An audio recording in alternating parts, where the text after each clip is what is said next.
Kamusta mga ka-travelers? Handa na ba kayong maglakbay muli?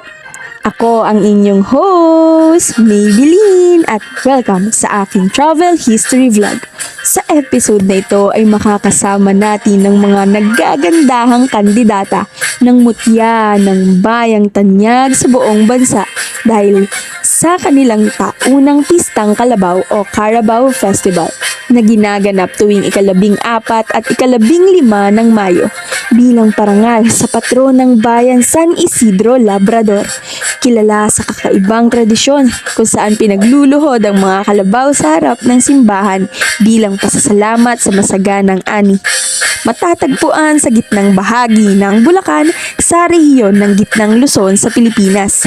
Tara, maglakbay tayo sa mga lugar na may kahalagahan sa kasaysayan at kultura ng Pulilan, Bulacan. Mula sa tirahan ng mga lumuluhod na kalabaw, muog ng pananampalataya ng patron San Isidro Labrador, halina, samahan niyo kaming tuklasin at lakbayin ang kasaysayan, sining at turismo ng bayan ng Pulo ng Ilan, Pulilan. Ano, tara?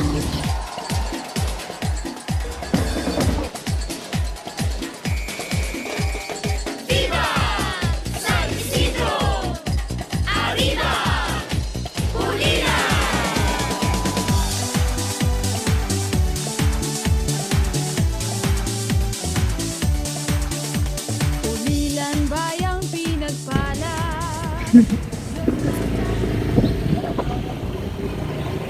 Isa sa tinatagong kasaysayan ng Museo de Pulilan, ito ay dating eskwelahan ng gobernador na linatag noong 1,000 Charles Narangal at 8. Aray, okay na. Ngayon naman ay nandito tayo sa isa pang kinikilalang lugar sa Pulilan. Tanungin natin ang kandidata na nagre-representa nito. Ano ang pangalan? Ako nga po pala, si Binibini Joseph Arce.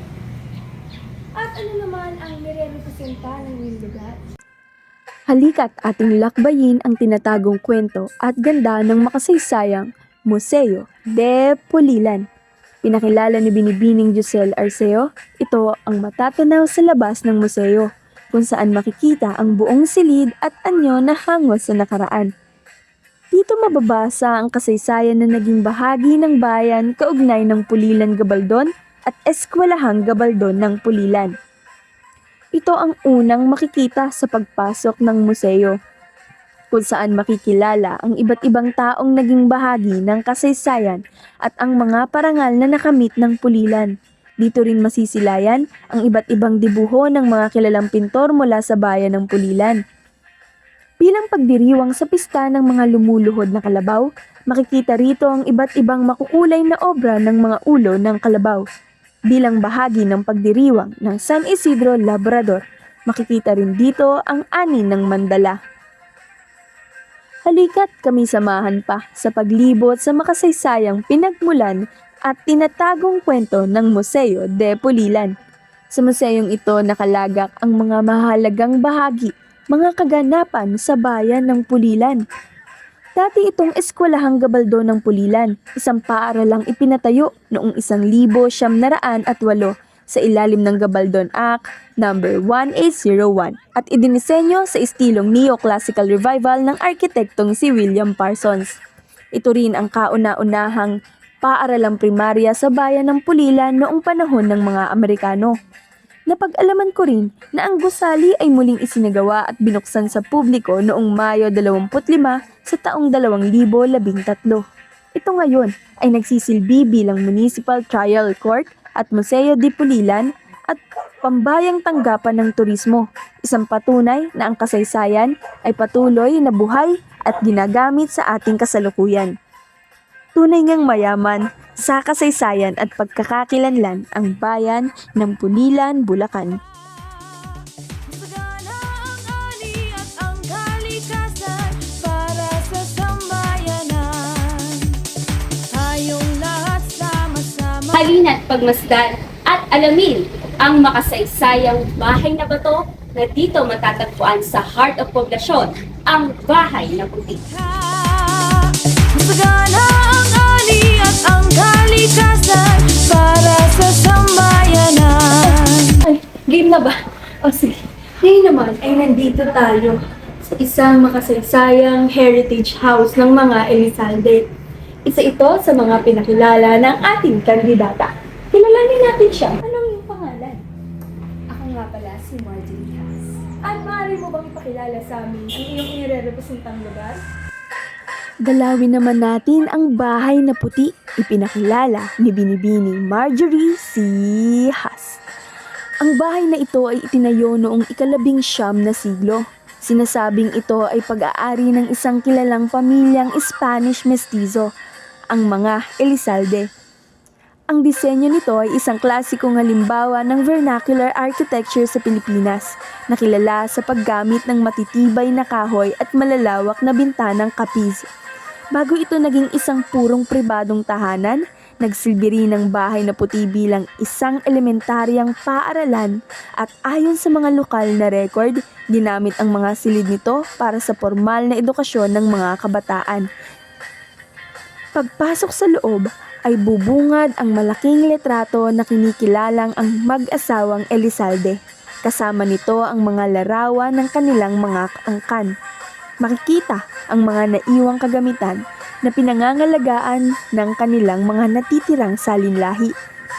Makikita ang sala, kainan at maging ang mga kwarto ng mag-asawang Elizalde. Sa kasalukuyan, ang bahay na puti ay pinamamahalaan at tinitirhan pa rin ng mga apo ng natirang mga Elizalde. Itinuturing itong isang mahalagang cultural landmark sa Pulilan. Bagamat pribadong ari-arian, ang labas nito ay nananatiling atraksyon para sa mga mahilig sa kasaysayan at arkitektura. Ano? Tara? Tumulong at magkaisa. San Isidro, Labrador ang patron ng bayan, pag-asa ng mamamayan, mga pagpapala. Ganito lang. Hindi ko gagalawin yung ulo ko. Ngayon naman, ay i-interviewin natin ang isa sa mga kandidata. Anong pangalan mo? Ako po si Marianina Iligdato. At ano naman itong lugar na ipinapakilala mo sa atin ngayon?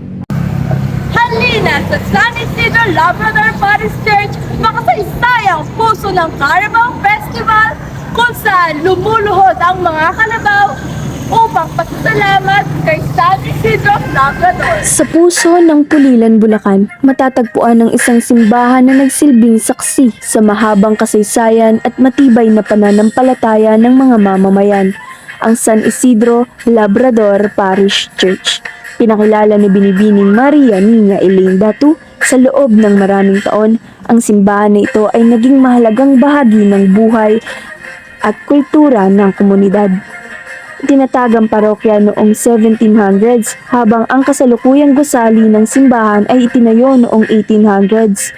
Dahil dito, ang dalawang simbahan ay halos 2 siglo nang nakatayo at patuloy na nagsisilbi sa lugar ng pagsamba para sa mga mamamayan ng Pulilan. Isa rin ito sa mga pinakamatandang simbahan sa bayan at naging saksi sa maraming pagbabago sa kasaysayan ng komunidad.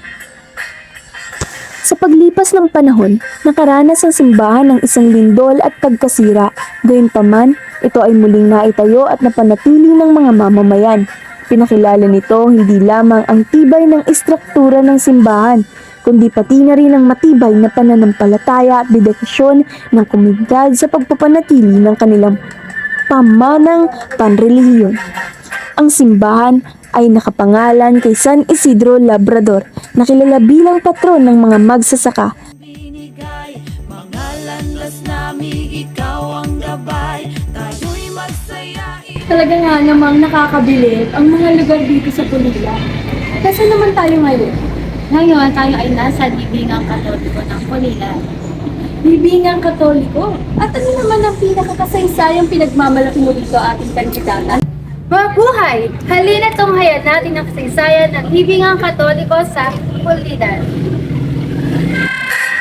Tuklasin ang libingang katoliko ng Pulilan, pinakilala ni Binibining Erica Faith Di Maapi. Isang tahimik ngunit makasaysayang puok na sumasalamin sa malalim na pananampalataya at tradisyon ng mga taga-Pulilan. Ang lugar na ito ay isa sa pinakamatanda panahon pa ng mga Kastila. Sa pagpasok mo sa lugar, mararamdaman mo ang kakaibang katahimikan at paggalang na bumubalot sa kapaligiran. Makikita ang mga sinaunang puntod at lapida na nagsisilbing alaala ng nakaraan at patunay ng mayamang kasaysayan ng bayan. Bawat sulok ay may kwentong naghihintay tuklasin, ang mga kwento ng pamilya, pananampalataya at pamumuhay ng mga naunang henerasyon. Hindi lamang ito isang libingan, kundi isang lugar ng pagninilay at pag-alaala. Perpekto ito para sa mga nagnanais makaranas ng makabuluhang paglalakbay na puno ng kasaysayan, kultura at espiritual na kahalagahan. Halina at tuklasin ang katahimikan at kasaysayan ng Libingang Katoliko ng Pulilan, Bulacan. Paano ko bababa dito ngayon? Wait lang. Game. Sige. Babay na yan. Sang kamay, tara na, tara na, tara na. Salamat, San Isidro. Ay, naka-play na ba yan? Okay, wait lang. At kasama naman natin ngayon ang isa pa nating kandidata. Ano nga ulit ang pangalan mo? Rialyn Cabarles po? Ria, ano naman ang pinagmamalaki ng lugar mo na ito? Sa bayan ng Pulilan, Bulacan, matatagpuan ang isang makasaysayang tahanan na naging saksi ng mahalagang yugto ng ating lokal na kasaysayan. Ipinakilala ni Binibining Rialyn Cabarles ang Adriano Salvador Heritage House. Noong 1908, ang bahay na ito ay nagsilbing pinagsamang munisipyo ng Kingwa na kilala ngayon bilang bayan ng Plaridel at ng San Isidro na ngayoy bayan ng Pulilan. Sa loob ng estrukturang ito, isinagawa ang mahalagang pagpapasya na humubog sa kinabukasan ng dalawang bayan. Sa pamumuno ni Adriano Salvador bilang presidente o alkalde ng munisipal ng Kingwa, nabuksan ng landas tungo sa paghihiwalay ng Pulilan mula sa nasabing bayan. Isang hakbang na nagbigay daan sa pagkakaroon nito ng sariling pagkakakilanlan.